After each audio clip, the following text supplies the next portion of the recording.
Okay, so good day, everyone, and welcome to today's webinar, which is on Beyond Library Information Services, Thriving in the AI Age with a Library Science background. My name is Monica Mensah Dankwa. I'm a senior lecturer at the Department of Information Studies, University of Ghana, and also a member and public relations officer for AFLIA Letters, who are the organizers of this webinar. I am honored to stand in for my colleague, Dr. Salibu, who is also a senior lecturer at the University of Western Cape's Department of Library and Information Science, who was supposed to be the moderator for today, but he has been engaged and therefore I am stepping in. Colleagues, over the next minutes, we would explore topics that will help provide answers to the following questions. We are going to find out how our library science programs are evolving to prepare graduates for the artificial intelligence-powered information landscape. We would also dive into what specific skill sets are sought after by employers seeking library professionals in the AI age. And finally, we would be able to look at some successful career paths that we as library and information science graduates can actually hook onto in this era of AI. Colleagues, this webinar was put together by the Library Education and Training Session of AFLIA, known as AFLIA Letters, under the leadership of Dr. Sarah Kadu from Uganda. And kindly permit me to also, on behalf of AFLIA, and especially the Executive Director of AFLIA, Dr. Helena Samoa Hassan, extend a warm welcome to all of you who have joined us from various parts of the world. Colleagues, today we are joined by an expert in the LIS profession who will share her insights and strategies for library science professionals to adapt, innovate, and flourish in the AI age. If you would recall, for those of you who have attended our webinars, we have already had 2 webinars, and this is our 3rd webinar.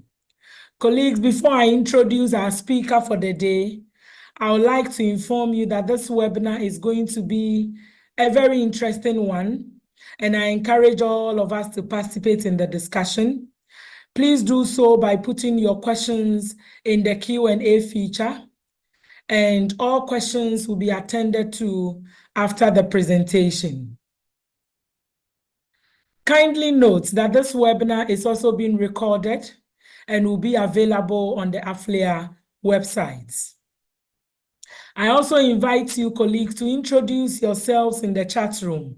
So kindly indicate your name, your institution, your affiliations, or your countries in the chat room.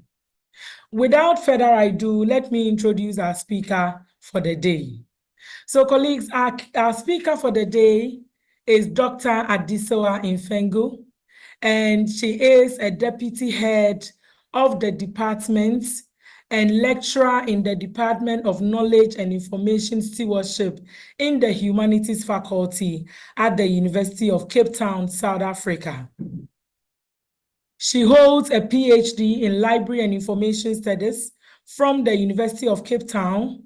She is an emerging scholar in the area of research impact assessment, focusing on the development of a more holistic framework for such assessments that is relevant to transformative and decolonizing contexts.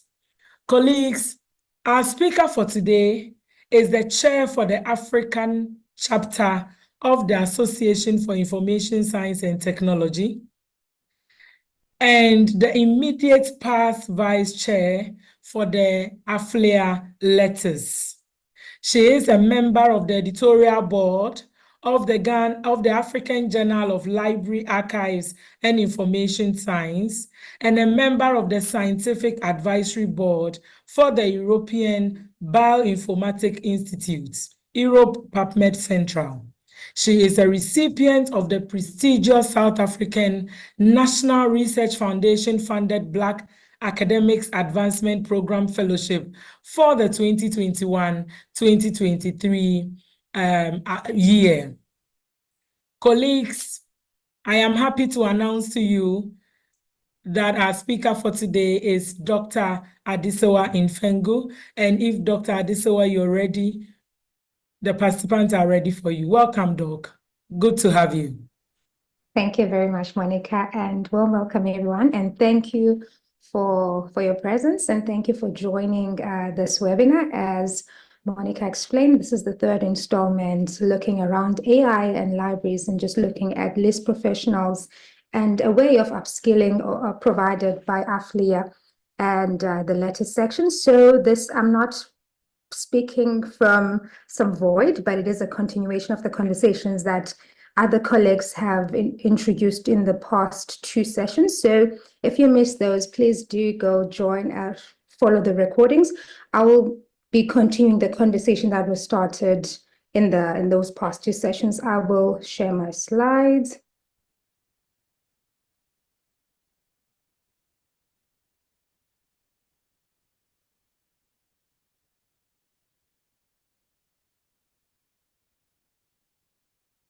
Thank you very much for the warm welcome. So as Monica has rightfully introduced, so we'll be looking today at how LIS professionals can thrive one can thrive with an LIS background in the age of AI and all the different developments, with a great focus with the role that librarians need to play in this space. And as I mentioned, a lot of what I'll be speaking to is a continuation of what has been presented in the past 2 sessions. So I do encourage you to go and have a look at those. And yeah, so I will be presenting for plus minus 45 minutes, and I will allow at the end enough time for any questions and engagement, because I think this is an area all of us can benefit from a lot of discussions as we all are trying to find our space and also try to find ways we can move forward and embrace AI and different technologies in our services. So please do share your questions, and we can all engage in terms of how we can thrive in terms of AI, and also how we can enable our users in an age where AI is part of our social media. If you look at WhatsApp, library databases, and so on, how then also our users can be skilled up and to navigate and manage in this world that is has AI all over and it's influencing the different things that we do. So without just before we start, there is three polls I'd like you to engage with, which I think would be important not just for myself, but also for the association to see where we're all sitting as the participants and librarians in terms of AI. So if it will be put in the chat, the link you can follow to just complete the 3 polls, and right at the end, we'll come back to the polls to just kind of get an understanding where we are all sitting, because I think that's important in terms of us librarians and also as a profession, as AFLIA, to plan forward and see how we can move things forward and what we can do to build capacity where it's missing. So have you used AI? That's the first poll. The other one, just for you to share which common forms of AI you've used before. And the next one is to looking at how comfortable are you with AI. So right at the end, we'll come back and cover those polls. So please do go ahead and complete those polls. So just to get started, this is the overview of my presentation, just looking at what is our role as LIS professionals. And because I think how we embrace AI and what we do around AI needs to be informed by our role as a profession, what our values are as librarians, and also just for the use of AI in libraries and what library users are using AI for, some key considerations. And I think this is a critical aspect where with any technology, we don't just embrace technology for the sake of technology, but it needs to be a mode and to take us to that final goal, which is, I think for us, is access, how we can make sure that our information resources are accessible to our users. So those key considerations are quite important. And also we're looking into the digital space, the issues of data, the role of libraries and library associations in the age of AI. I think that's an important one, especially because I would assume a good number of people are part of library associations and also AFLIA. That's something we can collaborate on and work together. Any challenges around, and also speak about the challenges around AI, and also looking at adoption of AI, how are we adopting AI and what can we do better? And I think the most important aspect of this webinar and this session is how we can thrive as allies professionals in the age of AI. What do we need to do to ensure that we embrace the technology, that we move on and be agile as librarians, but also the role of allies education and training, because we know this, we talk about competencies, but who is supposed to provide those competencies for the librarians, for the students in LIS and so on. But we'll end off also with a call to action, because I believe it's not enough to have the conversations, but we need to move on from the conversations and actually plan in order to move us forward as a discipline where we can embrace AI and not just have only conversations, but actually do something about those conversations. So to get started, our role as allies professionals, I thought this was quite important to start the discussion from here, that every discussion that we will have, or we should be having around libraries, it should start with what is our key role, that libraries, what are our values as libraries, what is that key role that we play? And then how can we make sure that we can do that better? We can improve how we provide our services, how we provide access to our users. So this is not anything new. I mean, our role, I think we are stewards of information and knowledge. And we do that so that we can create an informed and engaged citizenship through that, providing that access to information for our users. And and also we do that through the use of technology. We know, I mean, from COVID-19, and also that now libraries have moved from just traditional, where you come to the library, the books are all sitting in the library, but we've extended our role to the digital space, where we've got e-resources, we've got various programs and services that are provided online. So we've moved on as technology has advanced, that role has been extended from just the traditional physical space to the digital space. And obviously those technological developments have required librarians, allies professionals broadly, to embrace technology. And I think AI is not any different from some of the technologies we've embraced. But we might have to do things differently with also the speed of changes and how AI is moving in the developments. But that, I think a lot of that also would link to how we're embracing the technology, rather than seeing it as an enemy or something that we need to shy away from. Then how do we embrace the technology to ensure that that role, to ensure access, to create informed citizens, we can do that better in this age of AI.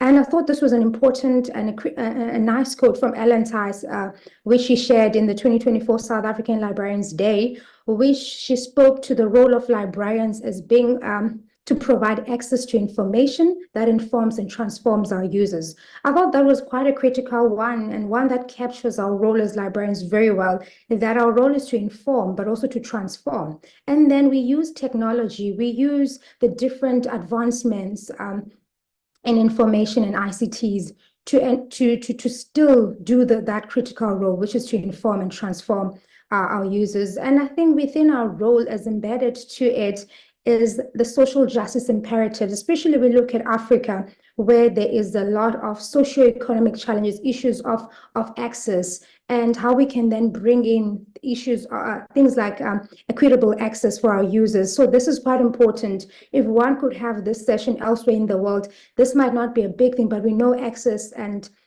digital divide is still a challenge for us in Africa. So I think as we think about AI, it is important to not forget our values, to not forget our key role a key role for librarians and us as a profession. So upholding our professional values is quite important, and also consider the critical role that AI can play within what we do and what we've been doing all along. I found this quite an interesting one also from IFLA, where they created, they put together a statement of how AI should be used in libraries. So this code speaks about how AI technologies can have deeply transformative capabilities. And I think a good number of us, if you've done the research and you've looked around, we have seen where there is actually great value and capabilities that AI is providing, whether it's from indexing, cataloging, recommendations about new articles one can access, and so on. And also their power can be put to the service of public welfare and innovation, and with necessary preparations in regard for ethical concerns and current limitations, libraries can responsibly use AI technologies to advance their social mission. And I think the whole use about AI for good, ethical use has been quite critical in a lot of discussions around AI, because also we've seen the biases and how it discriminates against the global south. And I think this is not new with AI. We've seen with a lot of technologies where they discriminate against the marginalized groups, the groups from the global south, because a lot of the systems they developed in the north, and hence then we probably need to have those key considerations in terms of how we can use the AIs and actually make sure that they help us to improve rather than introduce some injustices in terms of the work that we do and also the services that we provide for our users. So also thought I'll touch on just briefly on AI for libraries and library users. And this is not anything new, just how AI is improving and is set to improve how we do things. So in terms of new services and functions to libraries, so providing us with new dimensions to service provision. And I mean, I speak about the whole aspects that users can do searches in databases, but then they can also get recommendations of even resources that they didn't even know that they exist.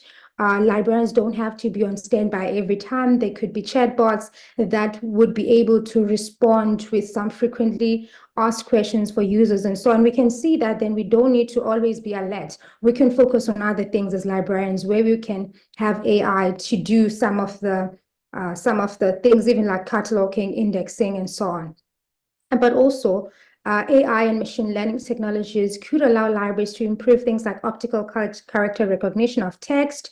And you know, this is an important one. And also speaking about inclusivity and diversity, where we've got our differently abled users, where that text recognition could be quite important for resources that are traditionally in print, that now we can actually have those and make them digitize them and have them available to our users, electronically.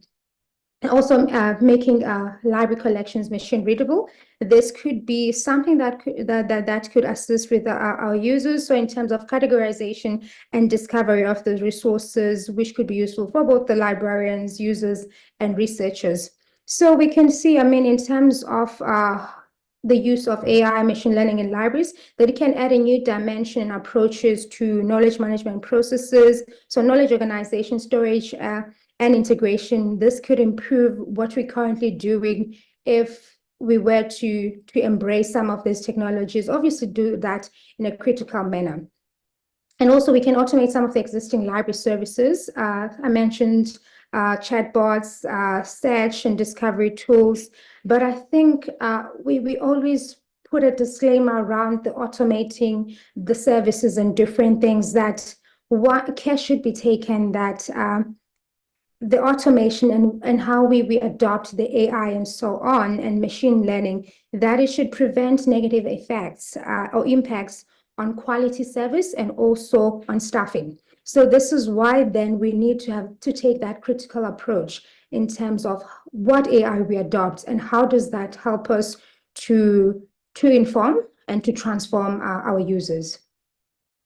And just now, briefly going on to some key considerations with AI, and you probably have come across these key considerations. I mean, issues of biases around AI, deepfake, AI hallucinations. I think this is something that if you've checked out or you've used any of the AI tools, whether it's the free version of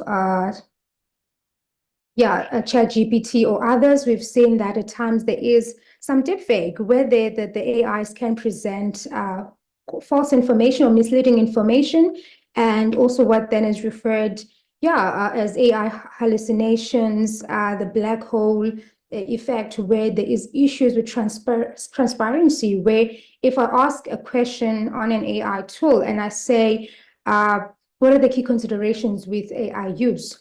It will come out with information, but one cannot verify that information. And obviously, if one is searching in an area they understand, you can verify that information because you probably read enough articles in that space. But if for our users that might be reading in an area, maybe one wants to diagnose themselves or they're having some symptoms, and you think of it in terms of health, this can have really of serious issues for our users if I put in a question that I have the symptoms and then suddenly you're diagnosed with a certain illness, and that information is not verifiable. So that issues of transparency have been pointed out a lot in terms of AI, issues of accountability and fairness, and also for us as a discipline, I think issues of inclusivity, fairness, social justice are quite critical.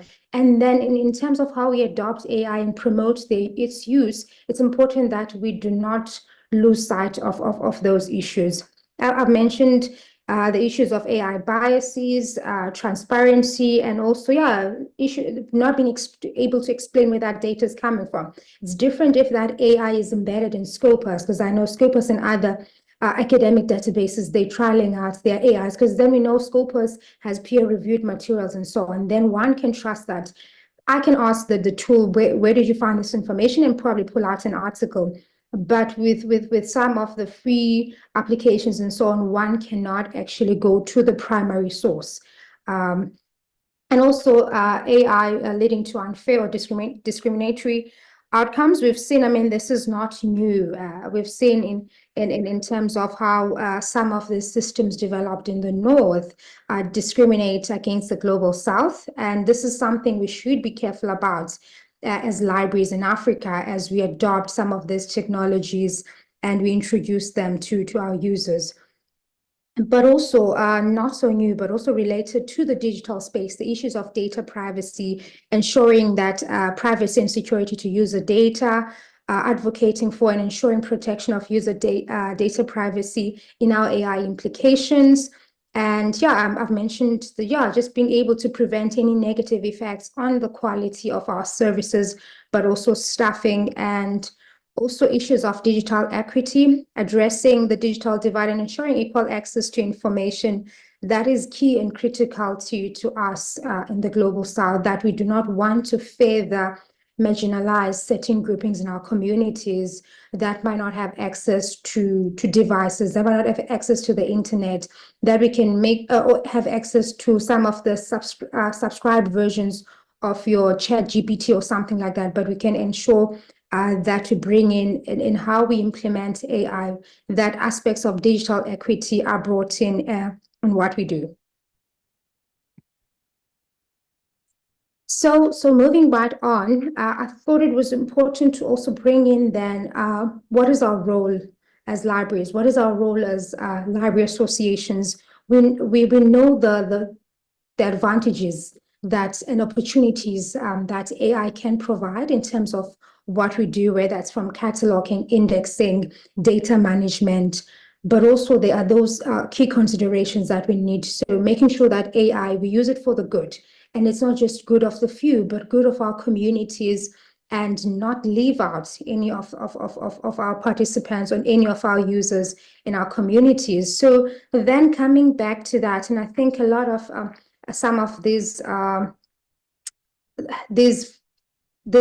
issues have been mentioned, or points have been mentioned even in the previous seminars, but I thought linking it from the key considerations, because of those biases that are sometimes embedded in the AI tools, it's important for us to think beyond just using the tools and understanding the implications, but also being involved in the creation of applications specifically for library use, and in response of to our user needs. And those can be different in our context compared to what maybe colleagues in the US, in Europe are using AI tools in libraries. So and that could be related to creating accessible services. And obviously, accessibility would differ. It would differ if you've got issues of electricity, you've got issues of bandwidth. So that could be a good aspect. I mean, we know funding is a challenge, but I think being involved in how those tools are developed is quite important, and as well as their implementation. But also related to that, I think the education part is a critical one, and that's something we've played a role we've played as libraries for years. So libraries educating users about AI and also its social implications of its use. That's pretty critical, because we know, I mean, AI cannot help only us as a discipline to thrive, but also our users can thrive in a society which uses AI more extensively. So if we are skilled up, if we have the competencies, then also we can help our users to thrive in this in this digital environment that uses AI extensively. But also another aspect related to whether we call it AI literacy or information literacy, but also the digital aspect of it, being able to develop user digital literacy competencies to promote things like also algorithmic literacy, which just refers to the understanding of how algorithms and other digital processes impact the way users access and receive information.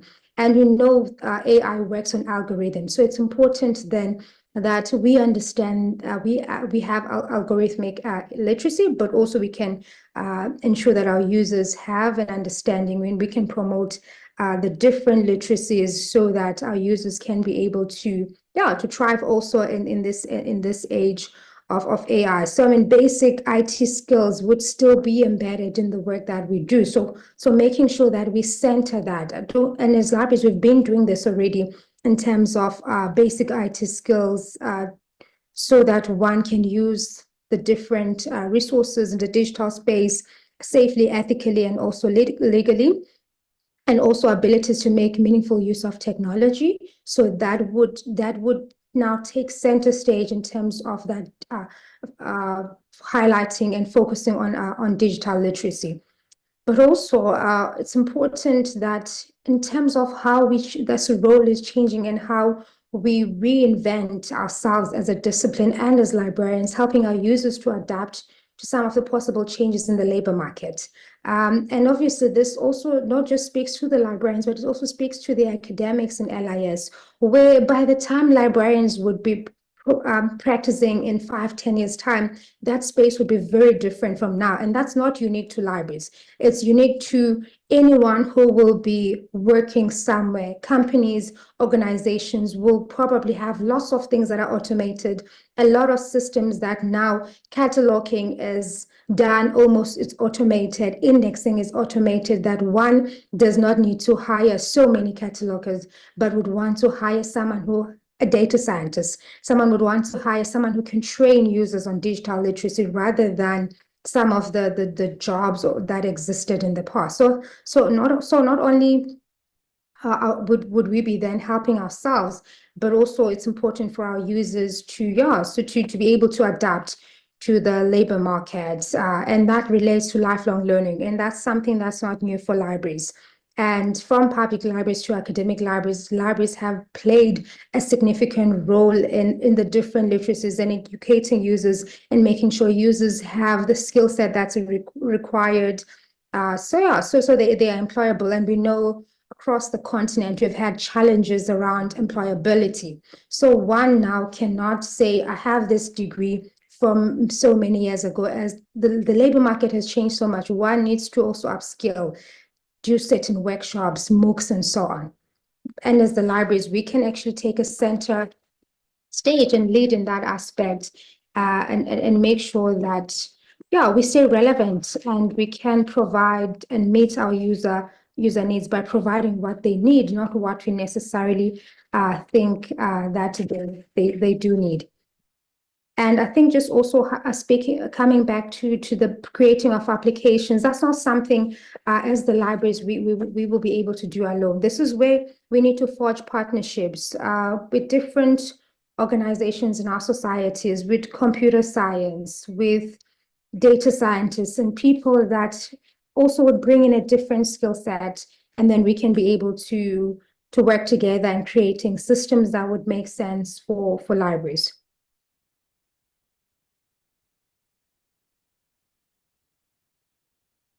So I thought related also, we'll touch on some of the studies that have been done around AI, especially in Africa. So there's a study that was done by ABBA 2023, which looked at the use of AI technologies in rendering library services. This was an empirical evidence study looking at university libraries in Africa. And obviously you can see this is a bit skewed where it's mostly speaking to South Africa and Nigeria, but I think the trend is quite similar, that a lot of academic libraries, even public libraries, have actually adopted a number of AI tools. And not mentioned in that study, but I mean, I've seen also around that the University of Uganda, Makerere University Library has implemented a number of AI tools to enhance the academic services. The National Library of South Africa using some AI tools from a preservation point and also improving access to historical documents. Kenya National Library Service has also implemented some AI in terms of reaching remote communities. And I think that's just a few. There's a lot of actually libraries, public or academic, school libraries and so on that have adopted AI. But I thought what was interesting is the type of AI that the study found has been adopted in the different libraries in Africa, where we can see, I mean, RFID has been around for a while, and it makes sense that that can make taking books out, shelving much easier if the books have the RFID. And also things like your chatbots. We've seen a lot in our websites where there's the chatbots. You can find your FAQs easily in the libraries, but also ChatGPT in some of the libraries, they're using that. And online plagiarism game, which is quite interesting, and Grammarly. But you can see this is actually, and robots. I think that's one also that we've seen in a lot of libraries in the past 5 to 10 years, where a lot of libraries, not just in South Africa, but across the continent have actually adopted library service robots, where quick, easy questions can be attended by the robot. And then if it's extensive, then it can go to the librarian. But I thought related to that, it was important not just to look at how we're adopting and how we're doing around AI, what are we adopting, but also looking at challenges around it. Because if there is a few libraries that are adopting and others are not there yet, there is probably a reason for that. So that the study also looked at, so what are the challenges associated with adoption of AI? And as you can expect, funding was a big part of it. And we know libraries are underfunded. So this is not anything new, whether it's in the case of AI, but I mean, and also AI and new technologies are quite expensive. So it's a huge investment. So, funding was a big aspect, but also training, which is an interesting part. And also, I guess, one that we can do something about as libraries, as library association, and also as librarians. Where training of librarians is a critical aspect. And this is actually why AFLIA and Lettuce has put together this session, because we know there is a gap that a lot of the librarians are not as comfortable as they'd like to be in terms of AI and its implications and so on. So I thought that was quite revealing, and I'm glad that we've been seeing great attendance in these sessions, because we've seen that there is more work that needs to be done around training and upskilling of librarians, and it's not any different from the academics in the space. But also, another small portion spoke about the lack of full knowledge of AI. So it's one thing to understand AI, but the one has to have a full knowledge. And I think if one has a full knowledge of AI, its use and its implications, and there's librarians have been trained, awareness has been done, then the aspect of loss of jobs probably might not be so much of a challenge, because then we understand that certain jobs will definitely not be around in 10 years' time. because then we would have different technologies, AI tools that would be maybe doing the indexing, the cataloging. But also, AI is bringing in new jobs that requires librarians.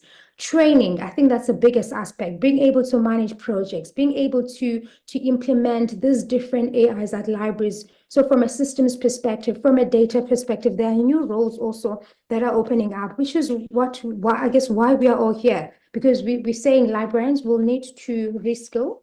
They'll need to focus on different skills so to be able to thrive in this age, not necessarily hold on to our traditional skills, but use our traditional skills in this age of AI to better serve our users, to better our services, to improve our service and make sure we customize them and make them relevant to our users in our context. But also an aspect, I remember when research data management came up, libraries were quite central and around also open access and in policies around there. And this is a space that as libraries we can get involved in as librarians. In terms of AI policy, a big challenge around AI is that there is no policy that is guarding the use and how it can be used and deployed in our communities.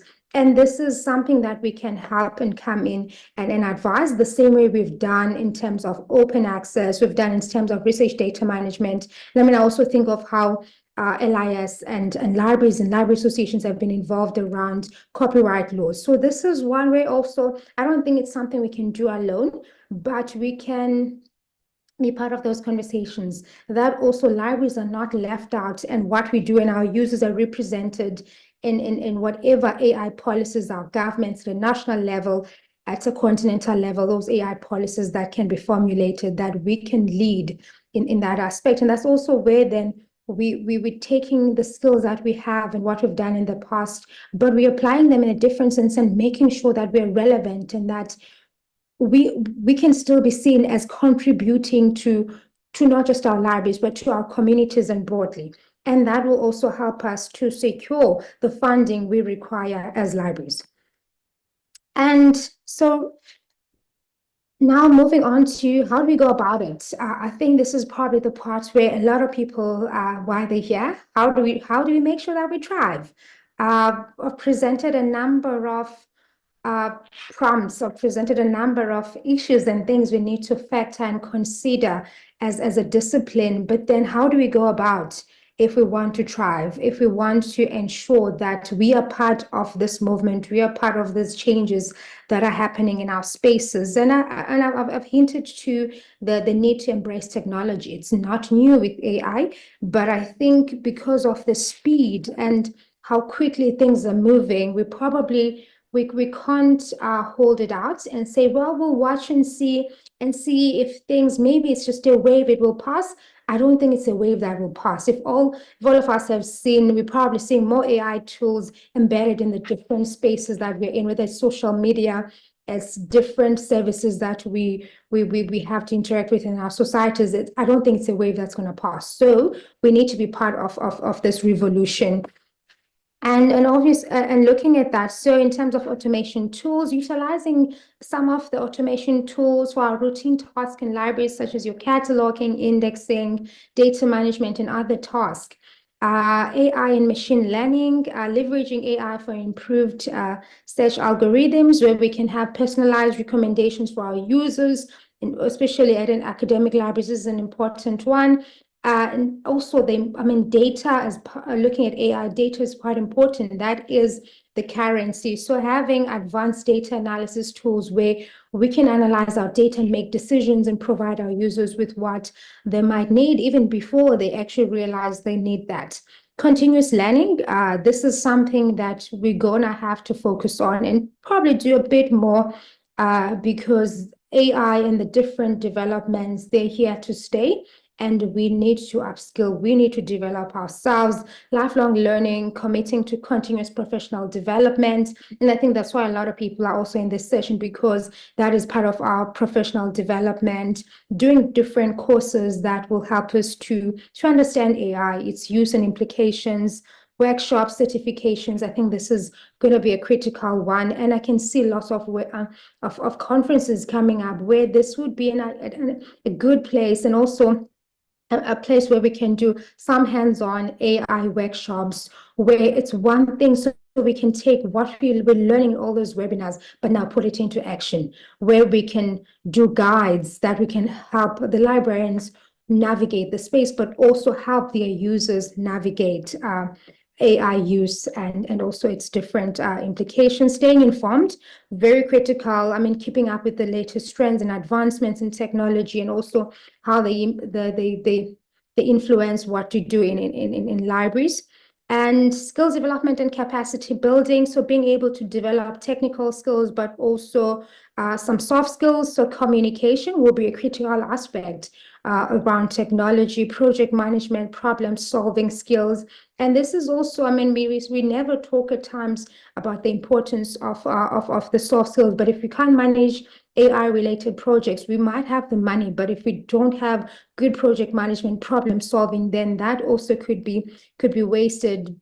But also related to that is the need to gain proficiency in things like programming in libraries, digital archiving, and data related skills, because a lot of the AI tools, the algorithms are trained on data. So we would need to have a good understanding of data. And I think this is why data science is actually quite one of the skills and critical skills in this age. But also, this is not something we can do alone. We need, we need to go together. We need to partner together as LIS, as libraries across the continent, library associations, but also with other disciplines. So interdisciplinary collaboration, working with IT professionals, data scientists, and other experts to create and develop AI tools that are indigenous to Africa, that are indigenous, that can be relevant and context sensitive, so that we can eliminate the biases in the algorithms, putting together and creating communities of practice I think this is one of we can see it as a community of practice, where this conversation does not end here, but it continues, where there's different interest groups that will continue the conversation and the work. So joining professional associations is also a good aspect to form communities of practice, online communities to stay updated and share knowledge. That's quite critical in this age. But I think also just bringing it closer to home, and I think our discipline specifically as the information literacy and education. And this is something we've done for a while, and I think we've done well, and we can build up on this, extending our information literacy to, and I think a lot of writers have spoken about how AI literacy is an extension of information literacy. It's not something new, but it's applying the same skills that we teach our users and we apply ourselves, of having to check the accuracy of a document, the currency, the relevance, and so on, and who is actually the author. So applying that now in terms of AI and how we can judge if something is deepfake and if it's actually accurate, and so on. And obviously, going into AI literacy presents an enormous challenge as well as an opportunity for libraries. Will it be easy? I don't think so, but I think it's important. It's an opportunity that we cannot miss. And related to that is putting together AI programs, AI literacy programs as an association, as libraries, but also, in different spaces where we can put together also guides as an association. This can be done also in different libraries, guides that are context sensitive and relevant to the African community and context, that can reflect our reality, the realities of our users in the continent. And this is very important because we know access is very different. So we might take guides that have been done internationally by IFLA and other associations. However, we still need to contextualize those and not just adopt them as they are. we would need to bring in then what makes sense to us and what would be relevant to our communities. And now I've mentioned digital literacy training, and that will become quite important as we need to play a central role in how our users will use AI tools and how they can navigate digital resources. And also, I think this is also, something that's already in practice in other places like the National Library of South Africa around the preservation of cultural heritage, digitization projects. We know this has been a biggest challenge from a funding, but also from a skill set in Africa, that AI can assist us in this space. And we've got lots of, heritage. We've got lots of unique resources that we would want for it to be available generations to come. So leading initiatives to digitize, preserve our cultural heritage material, and ensuring that accessibility for generations, this would be a great advantage because a lot of what we have is not accessible anywhere else in the world. So if we can do these projects ourselves and we can utilize the advantages that AI and opportunities that AI provides us, we can actually, we can play a central role and probably be able to attract enough funds to do other things as a discipline, using AI in preservation for the restoration and also preservation of deteriorating materials. And we can see this is a big space, especially around archives and museums.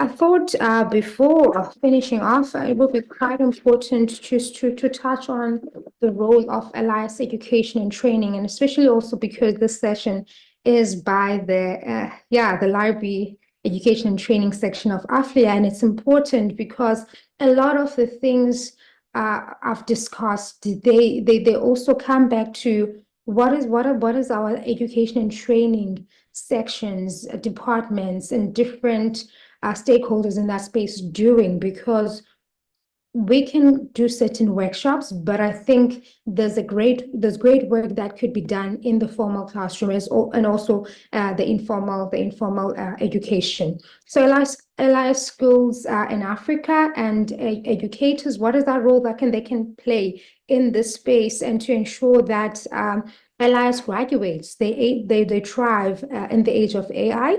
I think it starts with the academics. It starts with the educators themselves needing to upskill and reskill.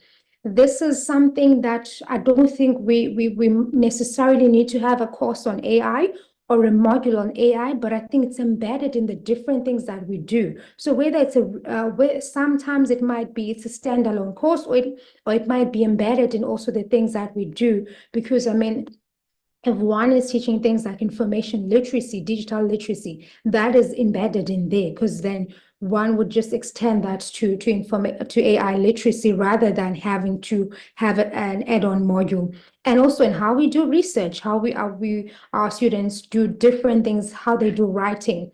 This can be embedded in there. It doesn't have to necessarily be a standalone, but this is also an opportunity for us to review and revise curriculum so that we can reflect these new technological developments. And I know, LIS education and training in Africa has always been behind. It's always been, criticized for not being relevant or always reactive rather than being proactive in terms of equipping graduates with the right skills. And I think this is an opportunity where we can be proactive, that we do not need to have graduates go into practice and then they realize they don't have the right skills, but we can, so be proactive around this. Embracing AI in education while guarding against academic integrity. I think this is an important one. So it's speaking also to that, AI for good. Library associations, I think, already AFLIA is doing work around here, training programs to expose librarians to AI use and implications. And this is also one of those sessions. And I think we can take it further, where if there's opportunities to have physical workshops, I think this would solidify that work. Equipping librarians with competencies to use AI and train the users. So first, us as librarians, we need to have the competencies so that we can be able to train the users. So the work needs to start with training the trainer.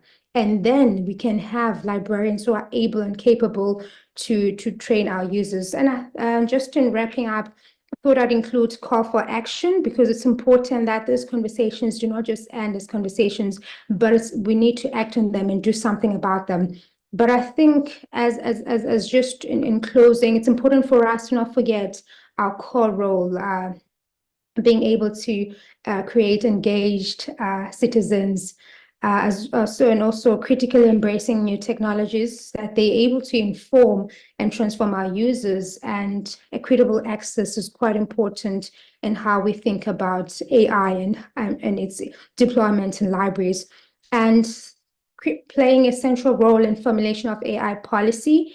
I think libraries, that's an area we can really show our value and what we do as libraries. Capacity building, digital skills, AI skills is also an important area libraries and library associations can play a central role in. And also libraries and library associations acting as forums for exchange of best practices, communities of practice around AI use in Africa. And we know, I mean, we've mentioned the challenges around funding. So where possible, I think libraries could also help users develop those digital literacies. We know in some libraries that this might not be a possibility because of infrastructure and so on, but also continue to focus efforts to enable lifelong learning. I think that's a critical role that we should always have sight of, ensuring that any use of AI in libraries is subject to clear ethical standards, and it safeguards the rights of the users. I think this is quite important, that data privacy in terms of how we be thinking about AI and its deployment in our libraries, because we know once something is in an AI tool, it's actually public property. So like how people send AI assistants in meetings, whatever the AI puts together, that is public knowledge. So it's important that we have that understanding in what we do. And I think in conclusion, I think, yeah, AI provides us with an opportunity, but also challenges for libraries, and we need to navigate these spaces carefully. But yeah, I think we don't have a choice. We have to embrace these new roles that are brought on up by AI, having to train our users around digital and also AI literacy is quite important to improve our access to our services, to information, support education and research, preserve cultural heritage, and also drive community development. And yes, the integration of AI for libraries, it offers a path to greater innovation and empowerment across the continent, but it requires a strategic but also a critical approach. And I think this also, it requires that we be willing to not hold on to what we know and what we've been doing all along, but also willing to learn new things, willing to be and flexible to adapt and learn new skills. And it requires us to be competent in those areas, so that our users can trust us that what we're saying, we actually know it and we can do it, but also we have to be agile. The space is moving very quickly. So with that skill set, then we can be able to move quickly and also easily and assist our users. But also we need to think quite bold. We need resilient and also visionary leaders. And I can never overemphasize the importance of commitment to lifelong learning. We are learning together in the space, and I'm sure come next year, come 6 months down the line, a lot of what we're saying now might be outdated. There might be different things around the space where we need to keep evolving. We need to keep learning. So I think we all need to commit to lifelong learning, and also, yeah, that would also put us on the right footing as a discipline and can help us to thrive in this space. Those are just my references, and apologies, I see some people might not have been able to do the poll. So there's 2 polls. We're asking if you can complete that, we would appreciate. And we will look at that before the end of the session. And yeah, so thank you very much for this opportunity to share around the space. And I will now pass on to the moderator. Thank you very much. Thank you very much, Adisua. Colleagues, you agree with me that this is very interesting, very insightful. Indeed, a continuation of Aflea Lettuce's webinars on AI in our libraries and in our profession. I learned something very new today. One of the things that Adisewa mentioned is that there is the need for the LIS professional, for librarians to create applications that are specific or that are specifically for library use and or in response to our user needs. This is something that we should think about. Okay, so there are quite a number of questions in the Q&A. Kindly let's have your questions in the Q&A if you have any questions. And welcome to our participants once again. It's good to have all of you here. So this question is from Kiwilu Adisewa. So she wants to know, how can we support our lecturers to ensure information ethics and integrity in academic writing in the age of AI? So you just want to know about how we can AI ethics in AI. And she's also asking which specific AI tools you would recommend for library users. Adisewa, if you can take this two, and then I'll come back with the others. Thank you very much, Monica, and thank you, Jacqueline, for those questions. I think this is, quite an important question, and we've seen how libraries are now almost burdened with the support, and everyone is running to the library for answers. So I think if we have the skills and we have played around and we understand the tools, then we can hopefully better assist the academics. And I know an example at UCT, the library, everyone is running to the library to say, how do we cite output from ChatGPT? Our students are asking that they've done ABC, so how do we cite that? And I think there has been good guides from libraries and also different departments in academic institutions around whether one it's just around citing. And I think from an academic writing, there has been also different conversations, which I think this is where then librarians need to be part of those conversations. I think AI has been quite an interesting one, where then when one gets output from an AI, who do you cite?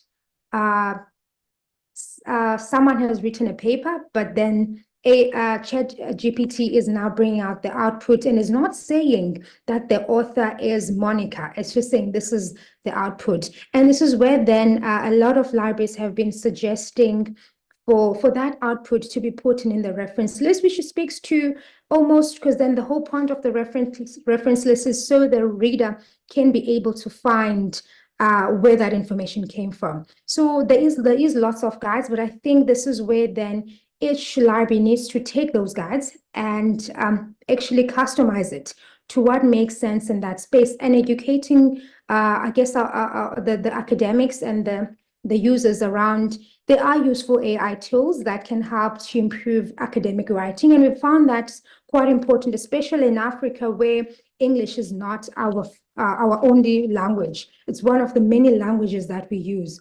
That then things like Grammarly can help to improve one's grammar. Some of them can help with paraphrasing, checking different things, while the writing still needs to be with the author, with the individual, and so on. So there is lots of guides out there, but I think we also need to take those guides, have conversations within our institutions as librarians, and see what makes sense and what is acceptable in that space, ensuring also in terms of academic integrity, the policies and rules of each institution, as that is unique to each institution. And which specific AI tools should we recommend to our users? I would not want to suggest any AI tools. I think this is something where it depends. What do we want to do? Do we want to work around grammar? And is the free tools that we have tried and checked that would make sense? Because then also we'll have to guard against where a lot of the tools are the subscription. That Grammarly you use so much, but then when you get to a certain point, you need to subscribe. Cobalt, you also need to get to a point where you need to subscribe. So yeah, so that would depend on each space, because then when the users say, oh no, I've been asked to pay $20, what do we say as libraries? So I think let's try out a few and see what would work, and will our institutions be able to subscribe to, or can we just train our users on the free versions and provide guidance where there's limitations in those tools, and let the users maybe decide what would make sense for them from that space. Thank you very much, Monica. Thank you very much, Adiso, for that. I think your explanations to the first two questions has actually answered the next question, which was also from Kiwili on the citation. So Adiso, this one is from Paco. He wants to find out how safe AI tools are to the human race. This is very broad.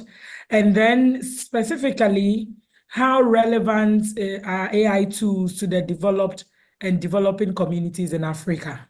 Thank you. You can take this up. Thank you very much. Yes, so how influential is AI in diversity, equity, inclusion in today's generation? Yeah, and how safe they are. So I think this comes back to the key considerations.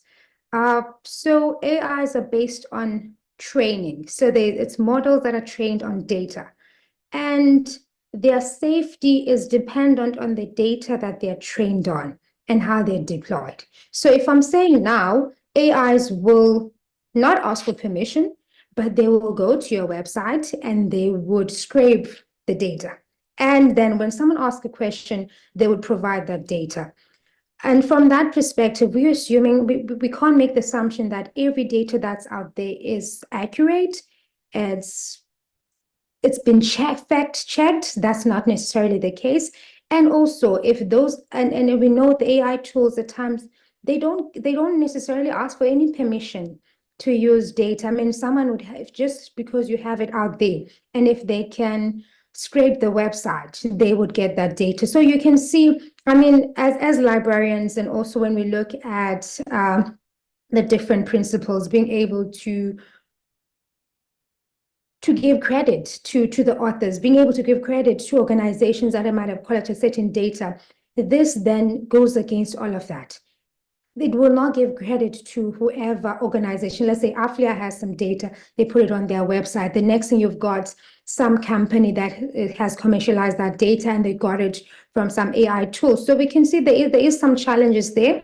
And I don't think it's challenges that can be solved by copyright, but also there's the aspect that if the data is trained and in certain spaces that's trained in the North, that when we try to deploy that in the African context, it can discriminate. I mean, I take the example of back in the days when facial recognition was introduced and how our phones was not able to recognize some faces because it was trained on different groupings and different societies, which are not the African, which is not Africa. So already those issues of discriminating, we are seeing, I think the more AI gets deployed, we're seeing more and more issues. This is where then libraries, we have to test, we have to try out those